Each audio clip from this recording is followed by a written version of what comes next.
कहानी नेम साया मोहब्बत। दिल्ली के एक पुराने हवेली में रहने वाला मल्होत्रा परिवार अपनी रौनक और शान के लिए मशहूर है। इस परिवार में पिता हरि मल्होत्रा एक सख्त बिजनेसमैन हैं जो अपनी बेटी प्रीति की शादी को लेकर चिंतित रहते हैं। प्रीति एक साधारण और मेहनती लड़की है जो अपने सपनों को सच करने की कोशिश में लगी है। दूसरी ओर उसकी बड़ी बहन रिया एक शातिर और महत्वाकांक्षी महिला है जो परिवार की संपत्ति पर कब्जा करना चाहती है। कहानी तब शुरू होती है जब प्रीति की जिंदगी में एक अनजान शख्स राहुल की एंट्री होती है जो रहस्यों से भरा हुआ है। हवेली में होली का त्योहार मनाया जा रहा है। रंगों और मिठाइयों के बीच हरि मल्होत्रा अपनी बेटियों को समझाते हैं, प्रीति तुम्हारी शादी की उम्र हो गई है।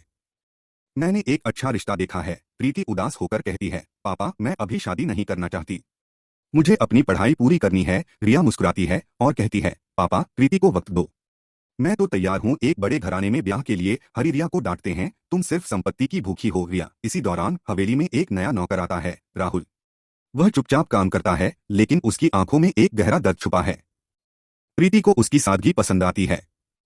एक दिन वह राहुल से पूछती है, तुम इतने गंभीर क्यों रहते हो? राहुल मुस्कुराता है और कहता है, जिंदगी ने बहुत कुछ छीना है लेकिन अब मैं नई शुरुआत करना चाहता हूँ, प्यार और साजिश।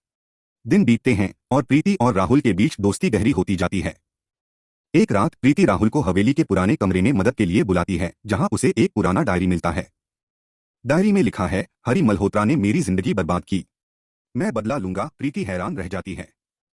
वह राहुल से पूछती है लेकिन राहुल चुप रहता है।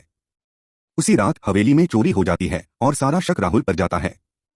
हरि गुस्से में कहते हैं, इसे हवेली से निकालो। प्रीति को यकीन नहीं होता। वह राहुल को बचाने की कोशिश करती है और चुपके से उससे मिलती है।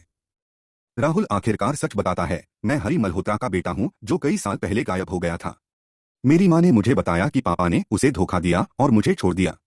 मैं यहाँ सच जानने आया हूँ। प्रीति स्तब्ध रह जाती है। रिया को इस बात का पता चलता है और वह इसका फायदा उठाने की सोचती है। वह राहुल को धमकी देती है, अगर तुमने पापा के खिलाफ कुछ किया तो मैं तुम्हें जेल भिजवा दूंगी। लेकिन प्रीति रिया के खिलाफ खड़ी हो जाती है। उधर हरि को अपनी पुरानी गलतियों का एहसास होता है और वह राहुल से मिलने की कोशिश करता है। एक दिन हवेली में आग लग जाती है और सारा परिवार खतरे में पड़ जाता है। प्रीति और राहुल मिलकर सबको बचाते हैं। इस हादसे के बाद हरि सच कबूल करते हैं कि राहुल उनका बेटा है, लेकिन उन्होंने उसे छुपाया क्योंकि उसकी मां ने उन पर जालसाजी का इल्जाम लगाया था। राहुल माफ कर देता है लेकिन रिया गुस्से में हवेली छोड़कर चली जाती है। कुछ महीनों बाद हवेली में फिर से खुशियां लौटती हैं। प्रीति और राहुल एक दूसरे के करीब आते हैं और हरि अपनी गलतियों को सुधारने का वादा करते हैं।